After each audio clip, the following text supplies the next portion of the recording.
Avez-vous déjà eu cette sensation étrange et quelque chose ne tournait pas en rond dans votre relation? Vous sentez que les mots qu'elle utilise ont changé et ses explications sont fausses, mais vous n'arrivez pas à mettre le doigt sur ce qui cloche. Et si je vous disais que les premières phrases qu'elle prononce peuvent révéler bien plus que ce qu'elle veut bien admettre? Quand une femme trompe, elle laisse souvent échapper des indices à travers sa parole sans même s'en rendre compte. Dans cette vidéo, je vous dévoile les phrases types qu'elle peut utiliser quand elle est infidèle. Ces mots en apparence anodins peuvent être des signaux d'alerte qui vous aideront à comprendre ce qui se passe vraiment. Que vous ayez des doutes ou que vous souhaitiez simplement être bien préparé, ces informations sont essentielles pour protéger votre relation et votre bien-être émotionnel. Restez jusqu'à la fin car les derniers points sont souvent subtils, mais aussi les plus révélateurs. On y va. Numéro 1. Je suis trop occupé à ce moment. Si elle utilise constamment l'excuse d'être trop occupée pour justifier ses absences ou son manque de communication, cela peut cacher quelque chose. On a toujours le temps pour quelque chose d'important. En tout cas, le temps s'est créé généralement. Quand quelque chose est important pour vous, on a toujours le temps pour ça. On crée l'espace, mais ça reste 30-20 minutes pour appeler ou décrocher un appel, et puis machin histoire. On ne peut pas toujours dire que voilà, j'ai pas le temps, je tape pendant longtemps et tout bazar. C'est faux et archi faux. Surtout, en plus d'éviter de passer du temps avec vous, elle ne répond même pas à vos messages. Il faut oublier ça. C'est autre chose. Deuxième point, tu es trop jaloux. Vous savez, cette phrase peut être utilisée pour vous détourner de votre attention et vous faire douter de votre instinct. Vous sentez qu'il y a quelque chose qui cloche. Qu'est-ce qui se passe avec le monsieur au téléphone, machin? Oh non, tu es très jaloux, tu en fais un peu de trop.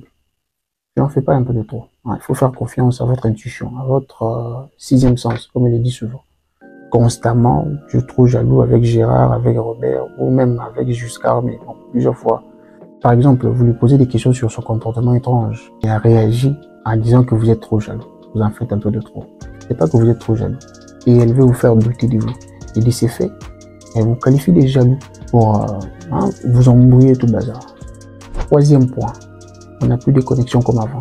Si elle commence à critiquer la relation tout le temps, oh non, machin, je me sens trop ennuyeux, machin, ça ne fonctionne pas, je me sens plus à l'aise, je me sens plus à vibe comme avant, nanani, nanana, patata. Non, là, c'est un mauvais signe, red flag. Comprenez, cela peut signifier qu'elle a déjà détourné son attention à quelqu'un d'autre. C'est simple que ça. Elle est trop occupée à autre chose, au point où elle ne sent plus ce que vous faites en réalité. C'est si simple que ça. Surtout si elle utilise ces phrases pour justifier son comportement froid et distant. Allez-y comprendre. Et puis vous taillez, faire autre chose. Elle n'est plus là. Elle est déjà passée à autre chose. Quatrième chose, c'est juste un ami. Arrête de dramatiser. Mon frère, il faut dramatiser. Ce n'est pas juste un ami. Si elle minimise une relation avec une autre personne et ne veut pas en discuter, non, c'est juste un ami. Elle veut banaliser sans pour autant vouloir en parler d'une manière un peu approfondie tout le bazar. Allez-y comprendre. Il faut être avant-gardiste, sciencer facilement et puis anticiper les histoires. Il faut être là toujours en train de subir les histoires. C'est simple que ça.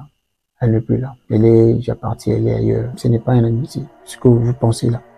C'est ça. Cela peut cacher une infidélité. Vous remarquez qu'elle passe beaucoup de temps avec, c'est juste un ami, entre guillemets. Elle devient défensive lorsque vous en parlez. Gagnez temps. Elle n'est plus là. Elle est déjà partie. Cinquième chose, je me sens seul. Je veux rester seul ce soir. Si elle utilise des excuses liées à sa santé ou à son bien-être pour éviter de vous voir. Oh, je suis malade, je me sens pas bien, lundi mal au cou, jeudi mal à la tête, mercredi mal au thorax, tout ça, machin bazar, 6 mois malade, machin. Alors que d'autres personnes le voient ici et là, patati patata. Cela peut être un signe qu'elle cache quelque chose. C'est clair, c'est précis et concis. Dans certains cas, elle annule des plans à la toute dernière minute et évite de passer du temps avec vous. Vous planifiez un rendez-vous et tout le bazar, à la dernière minute, elle annule. Dans certains cas, elle annule sans pour autant même vous informer qu'elle a annulé.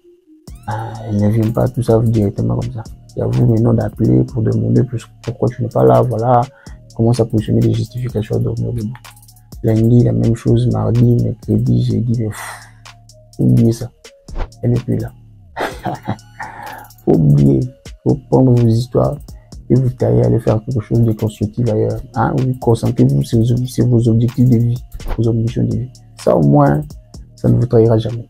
Ah. Donc, gardez l'esprit ouvert. En tout cas, n'oubliez pas de liker et de vous abonner si ce n'est pas encore fait.